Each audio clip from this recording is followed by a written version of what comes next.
right, it's going, it's going. Hope everybody, sorry, had a good Christmas, New Year's. Hopefully you didn't catch the cooties like I did. I mean, it is, it's a thing. It's a thing. So I think we're good now. Does anybody have anything that you definitely want me to go over? Otherwise, I'm just going to finish the questions that we started before. And if I remember correctly, these questions weren't very well written, but that's okay. It's all a learning experience, right? All right. So share my screen, share sound. I can do this. I am technologically advanced. I am. Okay. Can you all see it? I think maybe no. I can't tell if you all can see it on Zoom. I'm not on Zoom. You all can see it in Zoom, but can you see it if you are on Facebook or whatnot? Let me see this. Do. Sorry. There it is. All right, we're good. We are good. I can hit the chat. Yay. Woo. All right, question number 56. And remember, if you are in, whether you're in the Zoom or you are in the YouTube, you just need to stop and ask me questions. If it's your first time here, welcome.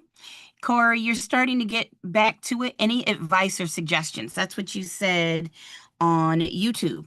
So if you are starting to get back into studying, or if you are starting a brand new class, I would tell you the biggest thing is you don't know what you don't know until something or someone tells you that you don't know it, i.e., these questions.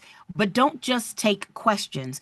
Make sure that when you get to a topic or a vocab word that you don't know, that you research it. And I think I've told you all before, I'm helping my friend's kid learn chemistry and algebra 2. I mean, I was all up in some ions and isotopes today, and I had to follow my own advice. I was like, oh, wait, I don't know what that word is. Let me take a moment to go figure out what it is so I can understand this question better. I understand why the answer is right or wrong. So that would be my first, and my biggest piece of advice. Be curious. You should want to, in theory, know all of these words and concepts so that you can be a better agent. So hopefully that helps. All right, 256. No, we're going 256. It's not, no. Okay, anyway. The following are all forms of conventional mortgages except. Oh, wait, you all have given me chat in the, there we go. Yay, now I can see my chat here for you all. Boom. Oh, it's good to be back, Caroline. Thank you. Okay. So the following are all forms of conventional mortgages except. Now, I know we've had a whole Christmas holiday. Last bit of cough. Let's talk about what a conventional mortgage is. Remember, if it is a conventional mortgage, I wonder what happens if I do this. No, here. Oh, now let's see. But I don't think I can do this. No, I don't like that. I don't have access to all my buttons. All right, so a conventional mortgage is it's a loan where the government is not involved. And by involved, I mean the government is not providing loan, mortgage insurance or anything like that. It's all the risk is on the bank. So private mortgage loans are conventional. Yes. Yes. If it is not a conventional loan, if it's a government loan, the government is either providing the funds, like if it's a USDA loan, or if it's an FHA loan or a VA loan, they're providing the insurance, right? Or, they're giving the guarantee. So which one of these is, it says accept, and we know those get us, which one of these are not conventional loans? Well, from what I just said, FHA loan is not. This is our answer. It is not a conventional loan because an FHA loan means the buyer went to the bank. The bank is giving that buyer money, but the government is providing an insurance policy that says, hey, bank, if this person really does flake, we'll cover some of your losses. So it's not a conventional loan, it's a government loan. A conforming loan means it meets the criteria of Fannie Mae, Freddie Mac, the secondary mortgage market. A jumbo loan means it's higher than the limit that the secondary mortgage market puts on it. And non-conforming means it's the opposite of conforming. It means that it's something that Fannie, Freddie may not buy, right? And then Corey, you said, do I think it's very possible to pass after being a while after taking classes? It is, but you got to be real serious. I would say, Corey, reach out to me via email and maybe I can sit down. If you get a tutoring session with me, we can come up with a study plan for you. So there you go. And Maril and Caroline both said B. Y'all knew what's up. Hey, I love it. Cool. Again, if you're somebody who's never seen this stuff before, feel free to ask questions. All right, 57. A borrower is in default on their mortgage payments. It happens. The lender is seeking a non-judicial foreclosure. Oh, that's a good word. What security interest clause must be in place for the lender to proceed with this type of foreclosure? I guess I am starting those questions. This is a good question. It's a little detailed, but we got to make sure we understand all of the terms in this question, right? So, a non-judicial foreclosure. Anytime you all see this non-judicial, that means you aren't going to court.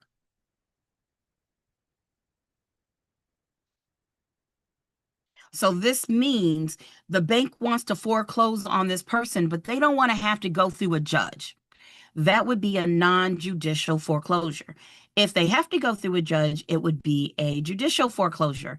Those are going to be our true mortgages, and it's our deed of trust states, right? Our deed of trust states that are going to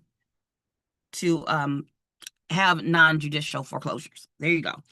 So which type of security instrument clause? A security instrument just means it's creating collateral.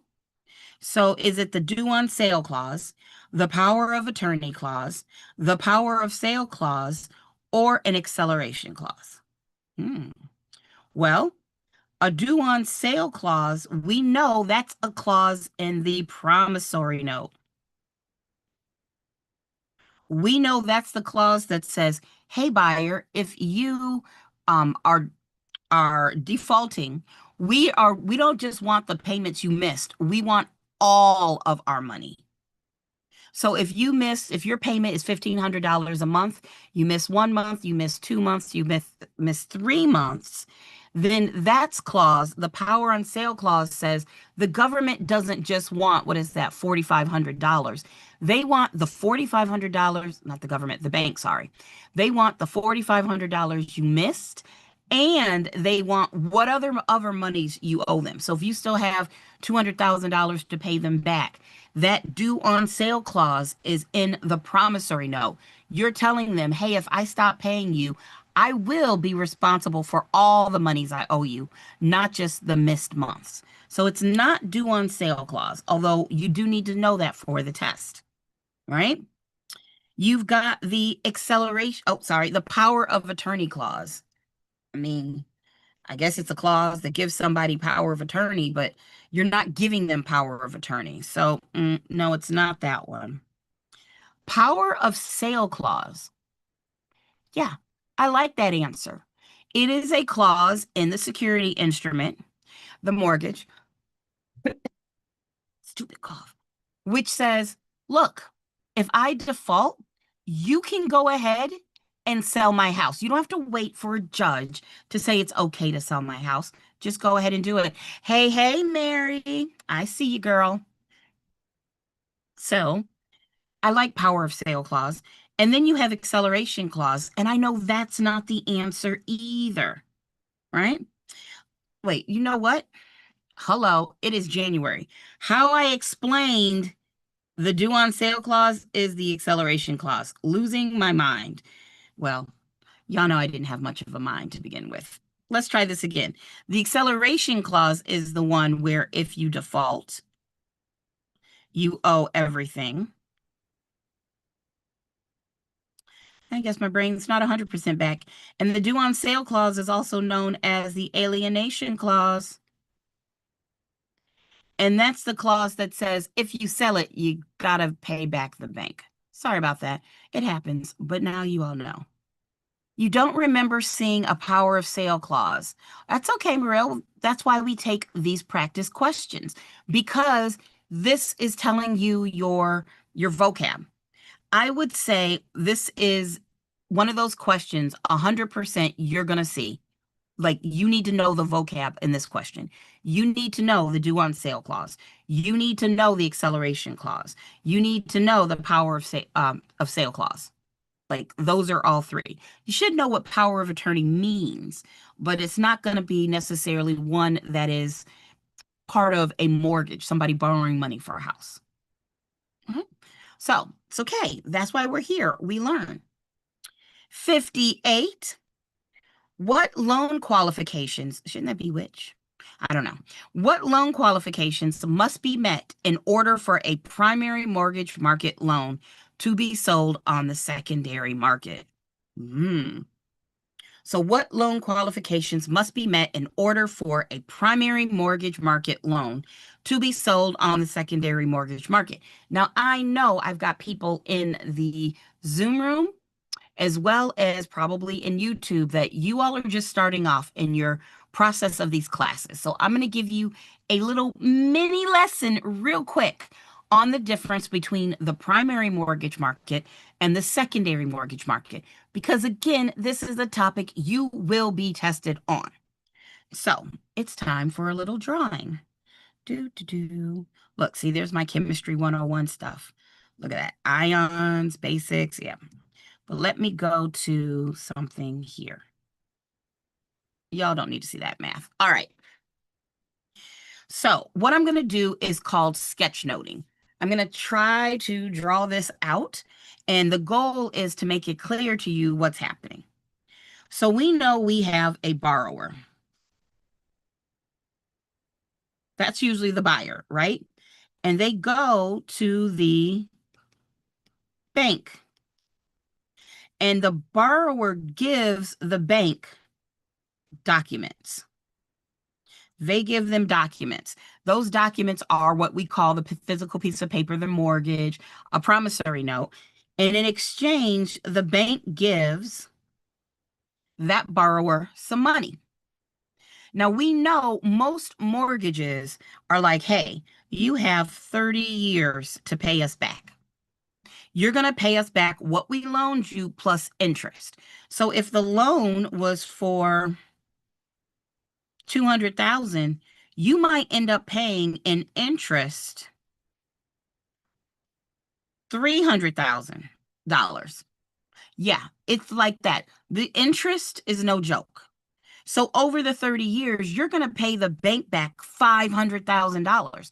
You're going to pay them back the $200,000 that you borrowed, and you're going to pay them back the $300,000.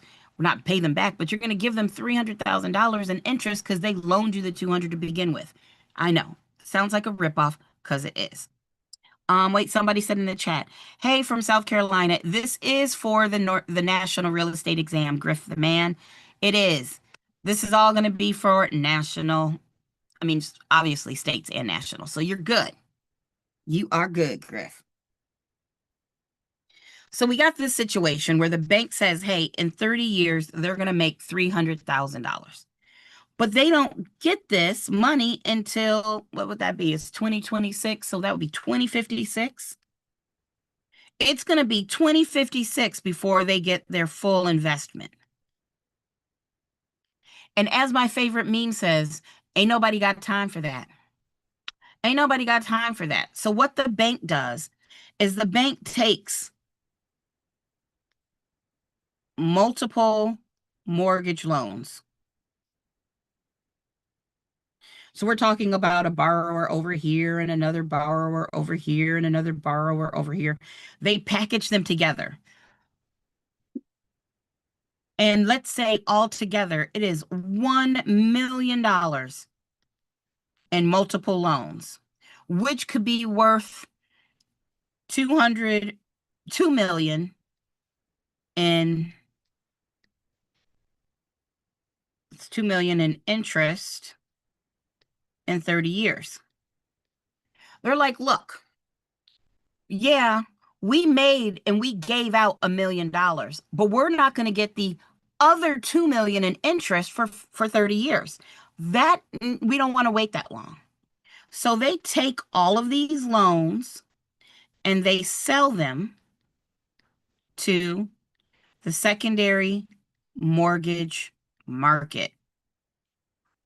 This is not a place where the everyday Joe can go and borrow money. It's where banks go to sell loans. And like you cannot be like, you know what? I don't want your loan, Wells Fargo. Let me go see what the secondary mortgage market has. Absolutely not. That's not how any of that works. Only banks are dealing on the secondary mortgage market. The banks you deal with are the primary mortgage market. The banks sell to the secondary mortgage market.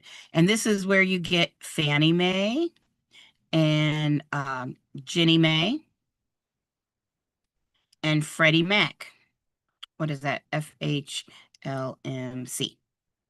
If you don't know what those are and you're watching, I have a video on my YouTube page that explains the difference between Fannie, Ginnie, and Freddie. We're not going into that right now. So what Fannie Mae tells the bank is like, look, we'll buy these loans. Those loans are worth a total of $3 million, right? We'll buy them for you right now for $2 million.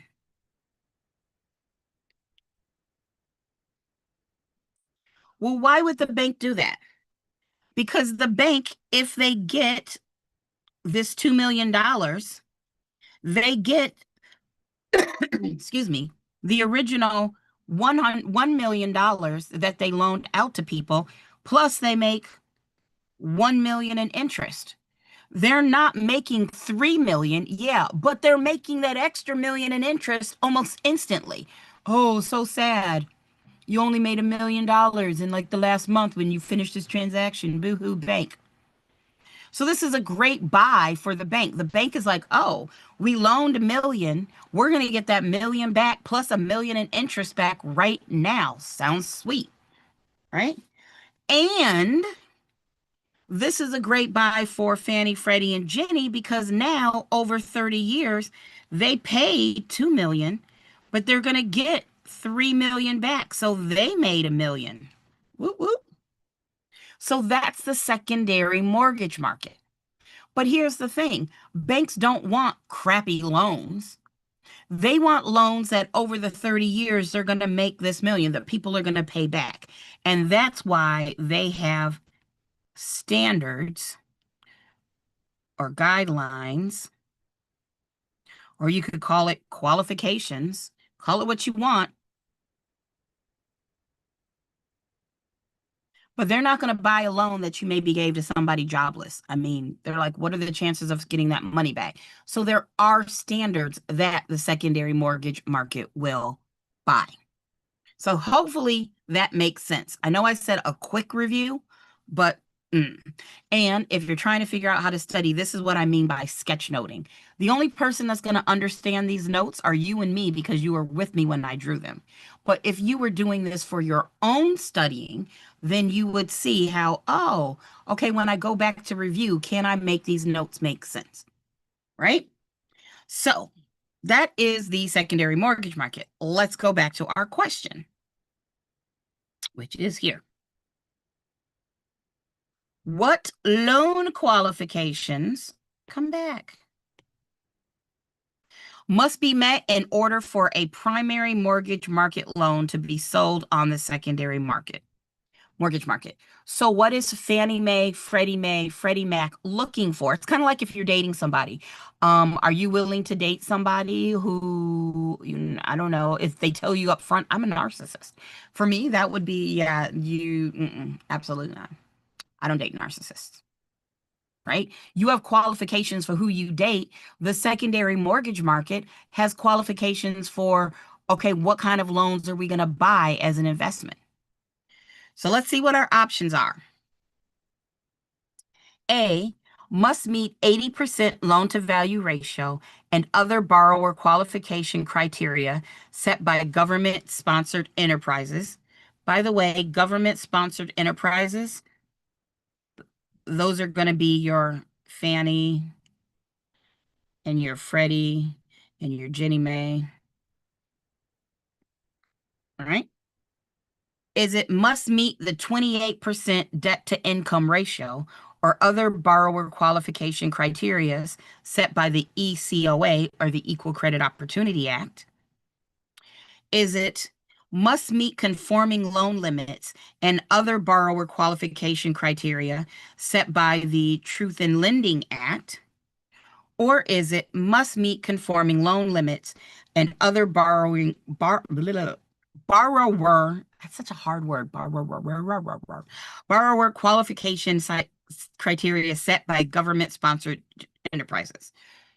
All right, this is a great exam question that seems kind of confusing. So we have two things that change in these questions. One is, what is the qualification? Is it the 80% loan to value ratio? Do they have to meet a 28 debt to income ratio?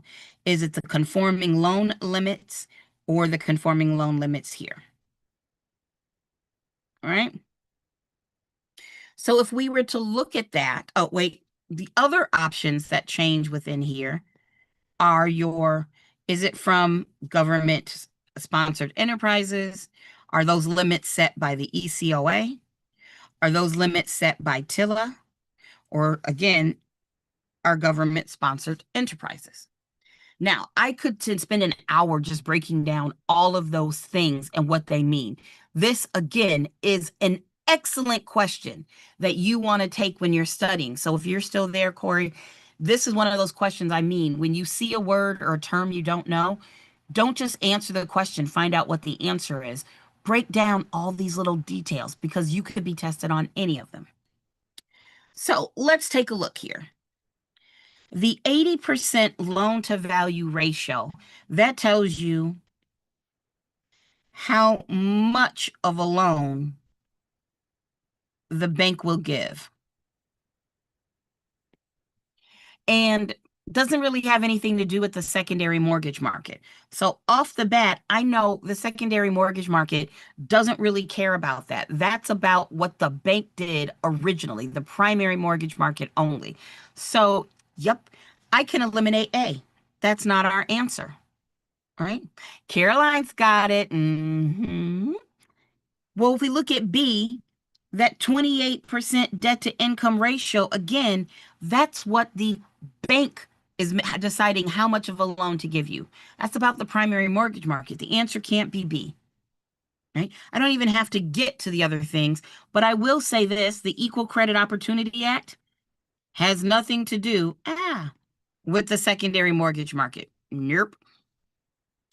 Must meet conforming loan limits. Remember what I said earlier. Conforming loan limits, conforming means it's a loan that somebody, Fannie Mae, Freddie Mac, Ginnie Mae, would buy on the secondary mortgage market. And non-conforming, remember talking about this? And non-conforming means it's a loan that doesn't meet their qualifications. So yeah, I like conforming loan limits. So I know my answer is either C or D. The question is it about Truth in Lending Act or is it set by the government-sponsored enterprises? Well, I told you, government-sponsored enterprises are Fannie, Freddie, Ginnie. That's what we're dealing with. That is the secondary mortgage market, which means C is not right. Truth in Lending is very important, and you will be tested on it, but that's not our answer. Our answer is legitimately D.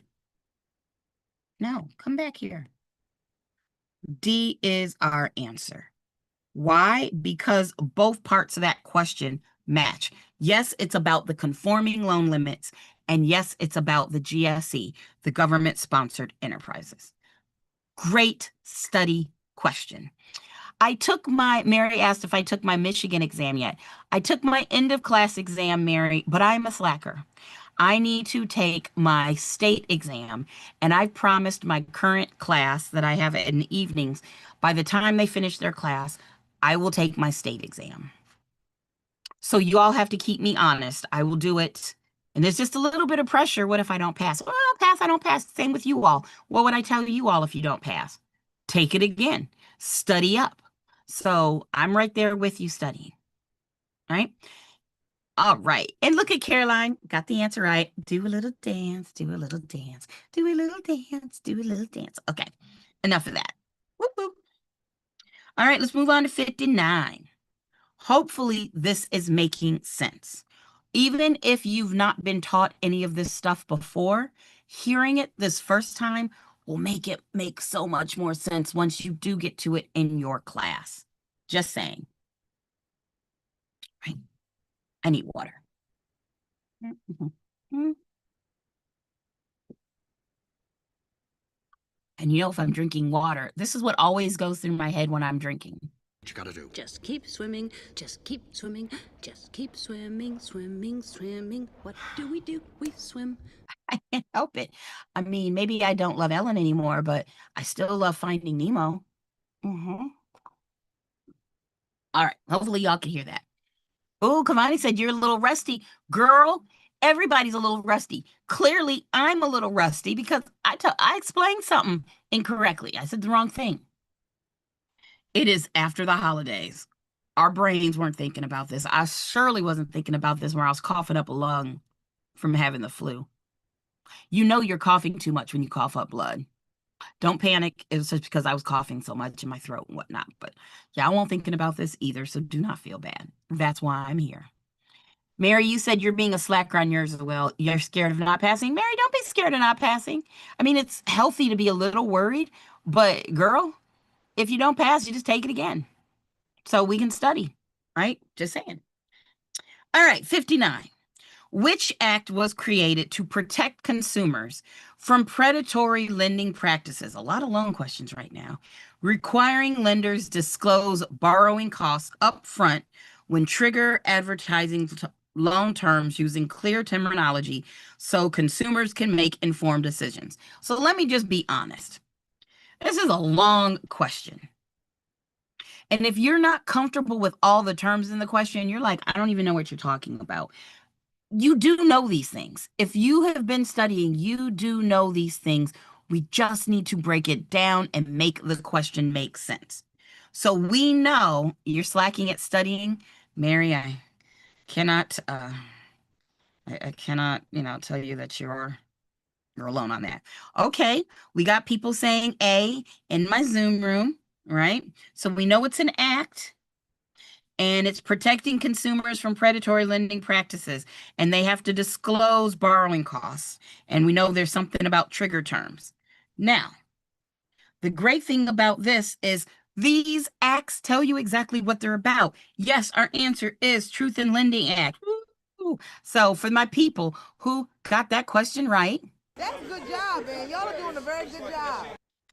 We know that TILA is our answer. Hey, Stacy, TILA is our answer. You got your trigger terms. That's Regulation Z. We love it, right? The ECOA is about making sure people can get credit. Like you can't be denied credit because you're not married or because you're too old or something like that. Real Estate Settlement Procedures Act, also very important. You will be tested on that, but that's why we have the closing disclosure and things like, and the loan estimate. That's part of TRID. In fact, TILA and RESPA together make TRID, but whichever.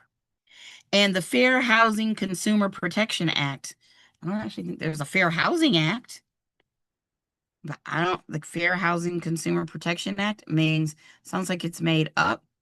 Sure. I mean, has anybody heard of the Fair Housing Consumer Protection Act? And I have not.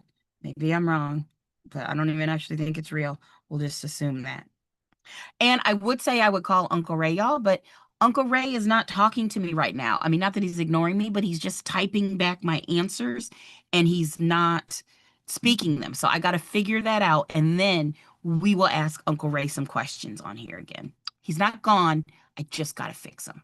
I guess I could ask Uncle Ray how to fix himself. I'm going to work on that. All right. Next question. Oh, goody, agency. Not that I don't, I love the finance stuff, but that was a lot of finance questions in a row. 60. A real estate salesperson represents their buyer client in negotiations to purchase a property. What type of agency relationship does the buyer and salesperson have? A real estate salesperson represents their buyer in negotiations to purchase a property. What type of agency relationship does the buyer or salesperson have? All right. Is it A, general agency, B, universal agency, C, special agency, or D, dual agency? All right, I got people in my Zoom room hitting me up with the answer of special agency. And ding, ding, ding, that is the right answer. See, you're not, Cavani, you still got it. Y'all got this one. We know general agency is like somebody being a power of attorney. We know, oh, sorry, good Jesus. Good Jesus, Candid. Pull it together. See, Mary, it's not just you. See, come on. This is universal agency is the power of attorney. I was just testing y'all. Y'all are supposed to catch that. General agency is like when you're a property manager. And we know special agency is what happens when we're in sales, right? That dual agent is when the broker represents both the buyer and the seller. Yay. All right.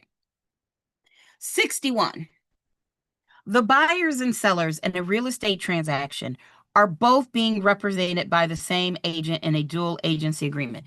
Look, if this happens on the test and question 61 answers question 60, go with it.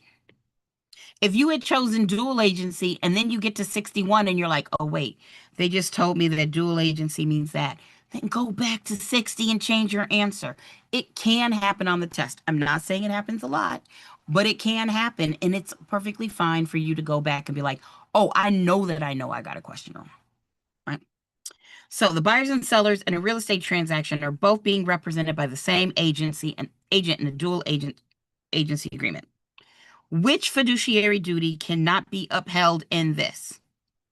Is it obedience, disclosure, loyalty, or confidentiality?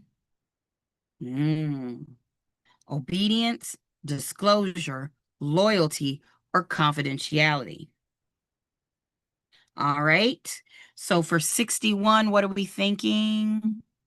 We got a C. We got a C. Cavani said C. Morel says C. We got a C from Caroline. All right. All right. C, C, C, C. Oh, gosh, guys. You know what we haven't heard in 2026?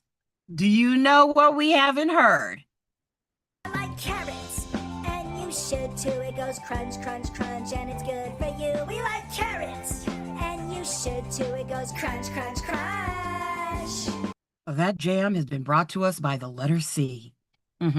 How you know you missed that song? You know you missed that song. So yes, our answer is indeed C, loyalty. Why? Because if you've got the buyer on one side and you got the seller over here, the agent is smack dab in the middle. You can't be loyal to both. To help one is to hurt the other. So no, I can't be loyal to either of you. I can give you material facts, but I can't show favor towards either of you. It's kind of like being a judge. Even if I like you as a person, I got to follow the law. I can't put one person above the other. So, yay. So just remember, you are going to give all these other things. You just can't give loyalty, right? But if you have questions, ask me about it. 62. Which type of listing agreement ensures the listing agent will earn a commission if the property sells before the agreement ends? All right. Which type of listing agreement ensures the listing agent? So we got this. You will definitely get paid if the property sells before the agreement ends. All right. Exclusive agency, open agency, exclusive right to sell, or mutual agreement.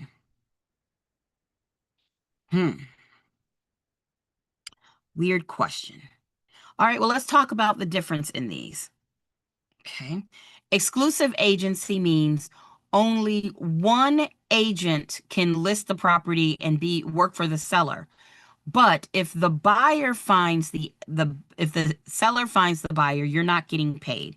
So if the seller finds the buyer before your agreement ends, you would not be getting paid. That's not going to work. Open agency means you signed as an agent a listing agreement with the seller, but you signed it and so did everybody else. So this is somebody who's in an open relationship. So polyamory, they're like, I'm not just dating one person, I'm dating lots of people, but I'm only going to pay the person who finds the buyer. So you're not guaranteed. It says ensures that you get paid. You're not guaranteed that you're going to get paid in that open agency. That can't be the answer. Exclusive right to sell. That is the agency agreement that says, look, seller, I get paid if a buyer is found. Whether I find the buyer, you find the buyer, another agent finds the buyer, I get paid. I'm liking that answer. And then mutual agreement is not a type of listing agreement. That is part of what we need in a contract, MCLL, mutual agreement, consideration, legal capacity, lawful objective. That's not the answer. Our answer is C, exclusive right to sell. Yup, we got to do it one more time. I like carrots, and you should too. It goes crunch, crunch, crunch, and it's good for you. We like carrots, and you should too. It goes crunch, crunch, crunch. All right, you know what else we haven't heard? C is for cookie. That's good enough for me. Hopefully you all are hearing those songs. If you're not, let me know. If you're in YouTube and you're like, why is she dancing to nothing? Sorry. But I think Zoom people heard it. There we go. Ooh, this is a good review, not just for me, but for you, but for me too, because like Mary pointed out, I got to take that Michigan exam. Bless my heart. All right, 63. A seller client tells their agent about an upcoming zoning change. Okay. That would result in a new road being built adjacent to the property. Oh, that sucks. The seller asks the agent not to say anything to the buyers. What is the agent required to do in this situation? I think the answer is cry.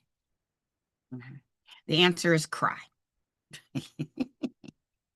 But since that's not actually our answer, right? Is it A, uphold their fiduciary duty of obedience by listening to their client? Is it B, tell the clients that known material facts must be disclosed by law? Is it C, keep this information private until after closing? Or is it D, terminate their agency agreement? I still go with E, just cry, because this is when things get difficult, right? So what we're not going to do is uphold our fiduciary duty. Why? Because that new road being built, I don't care what state you're in, if that new road is going to be adjacent or next to the property, that is a material fact. And we know in every state, if you are an agent and you know a material fact, you must share it. So, yep, that's not it. And given that, I like B as an answer, but remember, part of this test is about choosing the right answer, the most correct answer. It's about learning how to take these question answers and know which one is right. We got to eliminate all the answers or the other answers. So you shouldn't keep this information private until after closing unless you want to be sued. Yeah, unless you're trying to get sued, we do not do that. Or terminate your agency agreement. I mean, you could, But more than likely, I think this is a better answer. I think B, like, look, hey, I hear you, but I can't do that. In fact, no agent will be able to not tell. In fact, depending on the state, you seller might have to tell. So yeah, B. B is our answer on that one. D. Now, if the seller's like, I don't care if you're supposed to do it. I don't care if I'm supposed to do it. I'm telling you, don't do it. Then you're going to go to D.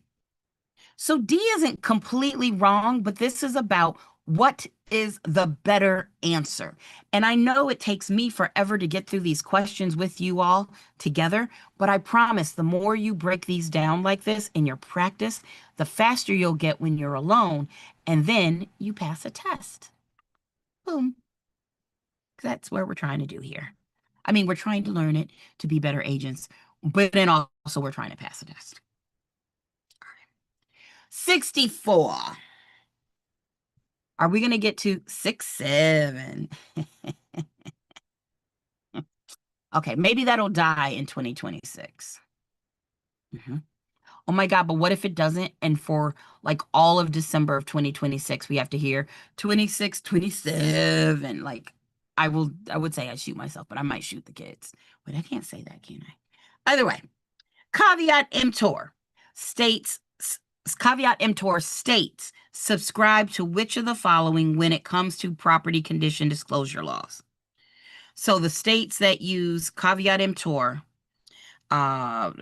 believe which one? Is it full disclosure, buyer beware, civil disclosure, or optional notice? Now, I'm really hoping that everybody knows that caveat emptor means let the buyer beware. That one is easy. Oh, good. Caroline, you said that you've been breaking it down and it's been helping you. Yay. Yay.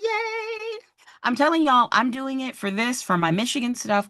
I'm doing it for learning chemistry and algebra, and I'm going to have to start geometry. Like, you got to break those questions down. It is not fun, but it does work. I mean, yeah. All right. 65. A listing agent brings her potential buyers, customers, and we know that's important. If the agent has a customer, that means they have not signed an agency agreement with that buyer. So a listing agent brings her potential buyer, customers, to the property she's listed for $525,000. So that agent already has a fiduciary duty to the seller. The buyers love the home and decide to put an offer on the home for $520,000. So $5,000 less. The agent discloses that she represents the seller and the buyers tell her they can spend up to $540, but don't want to overpay.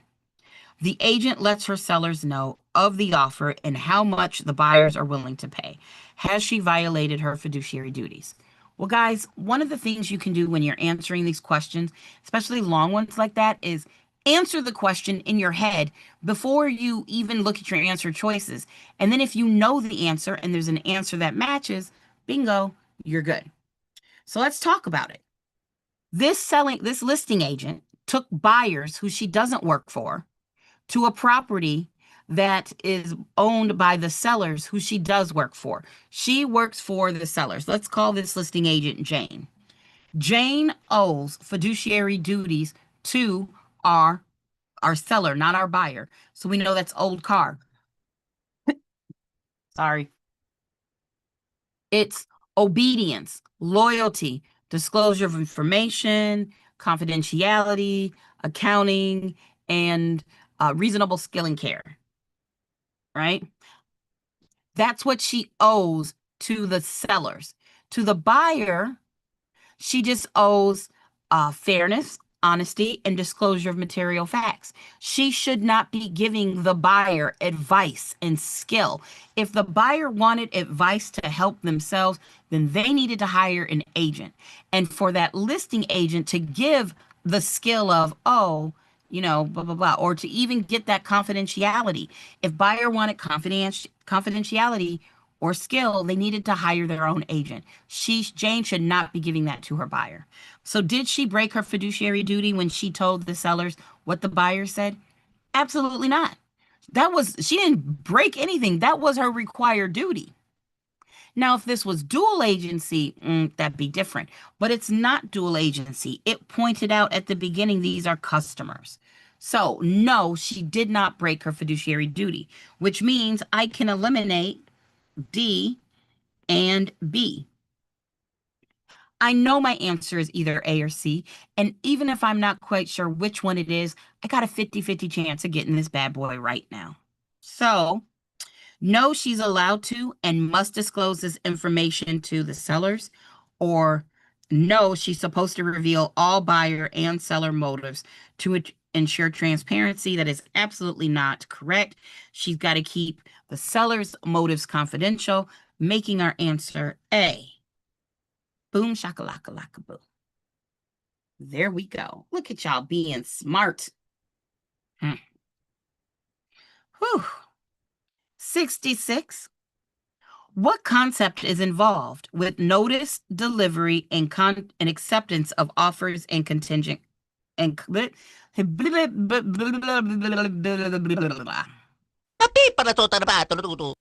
try that again.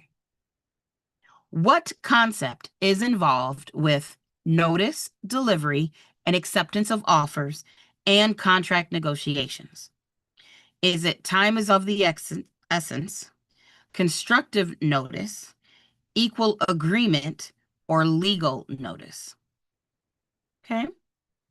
So there's one of these concepts we would be talking about: notice, delivery, acceptance of offers, and contract negotiations. Now, although the word notice is in both B, that's not what I meant to do, boop, boop, and D, those aren't our answers, right? Because, yeah, we got notice, but what about delivery and acceptance of offers and contract negotiations? That's just about notice. We know that's, if it's constructive notice, you recorded the deed. If it's actual or legal notice, you told them, or I should say, actual notice is you actually told them. Legal notice can sometimes be called constructive notice, but whichever. Right. Now we got two answers, 50-50 chance. Time is of the essence or equal agreement. I've not heard this term equal agreement. Have you? I mean, I've heard of the term agreement, but I like time is of the essence. Why? Because when time is of the essence, either you have to tell somebody something and give them notice, because we know time is of the essence makes it a like drop dead. You have to do it by this date. So you might have to give notice about something at a date. You might have to deliver something by a certain date. You might have to accept an offer by a certain date. You might have to negotiate something in the contract by a certain date. So yes, our answer is A, time is of the essence. Right? Nice answer. 67. The sellers agree to adjust the sales contract to include leaving the outdoor patio furniture and swing set in the backyard for the buyers. What type of contract adjustment will be made? So they are adjusting a sales contract. The contract already exists. Is it an amendment? Is it an addendum? Is it a contingency? Or is it a disclaimer? All right, we got some A's there. Oh, wait, Kavani, you're saying B. We got B. Okay, Marissa said B. All right, so I would say that our answer is going to be, if the contract already exists, then you're amending the contract that's currently there. However, and usually when there's an addendum, you are usually adding to like the contract at the beginning. I would say the answer is amendment. I know amendment and addendum are close, but amendment is when you're adjusting or you're changing something that already exists, right? So I think the answer is A.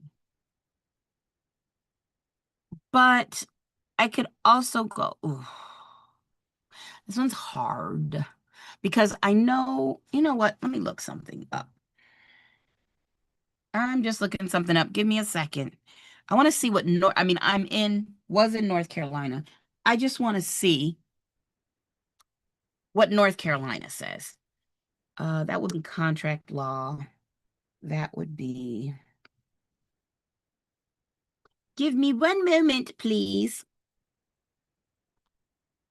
Do do do do do do do do do do do do. Do do do do do do do do do do do. I need to stop singing and be able to flip a page. Good God, Candace. Come on, pages.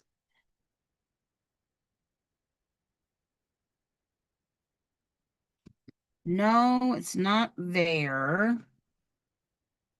Before I teach you all something, the details, and this is where I know that a lot of you all are in North Carolina, but some of you all aren't. So I just want to, let me tell you what I'm thinking.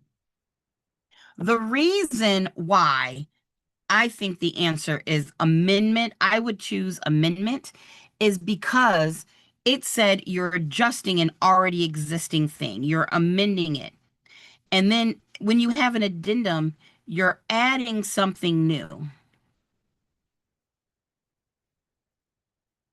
So, depending on the contract, if the contract didn't say anything about the patio and swing set, then it could be considered an addendum because you added something new. But most contracts for real property say, hey, you're getting the real property, not the personal property. So that would be amending what it says, right? I would go with amendment because it says you're adjusting it. I will tell you the answer here in the book says that the answer is addendum because you're adding something to it.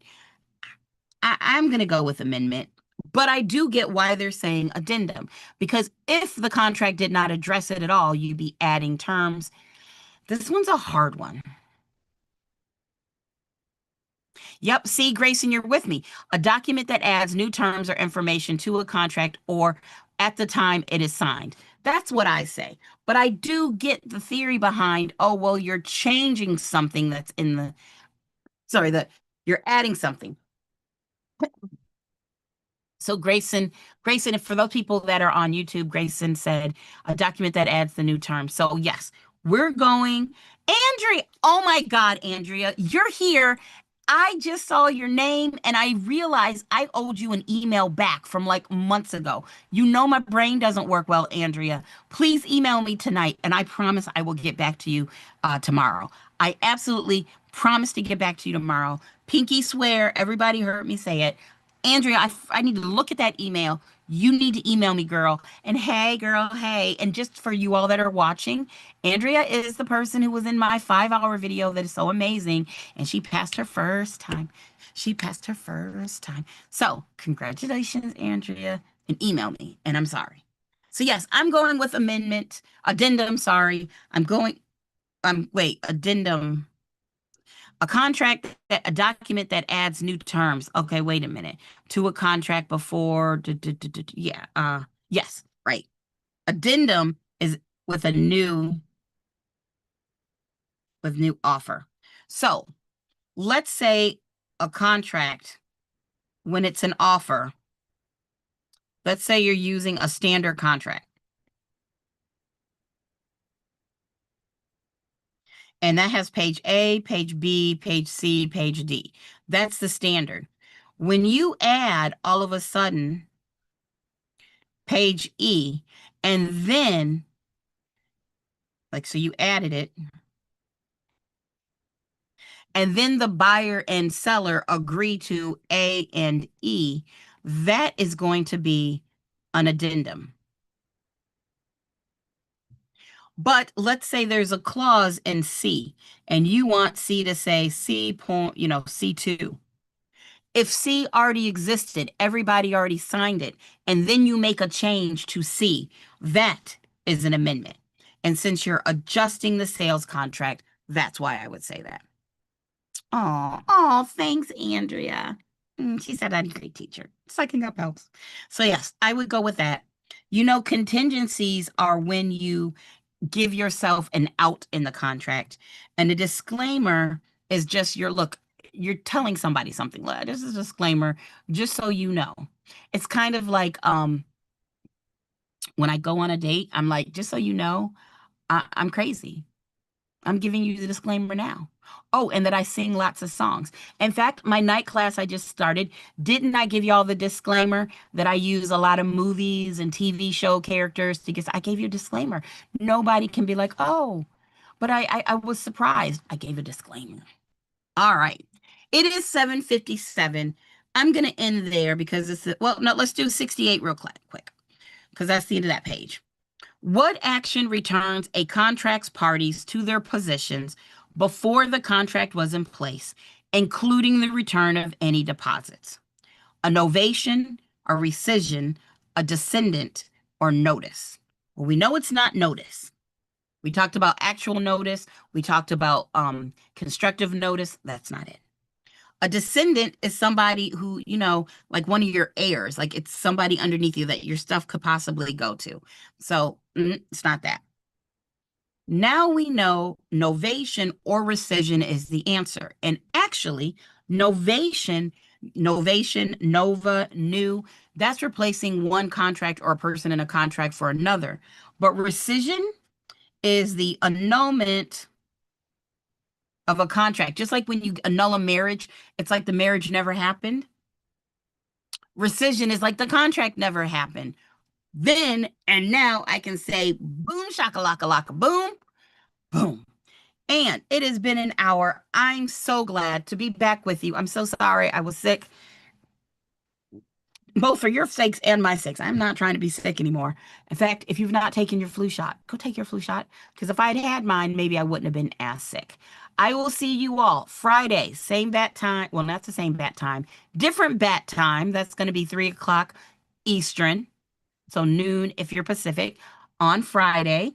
And then, of course, next Wednesday back at 7. Again, if you have questions, let me know. You can reach out to me and I will see everybody soon. Bye, Thank you. everybody. Oh, you're Bye. so welcome. Bye.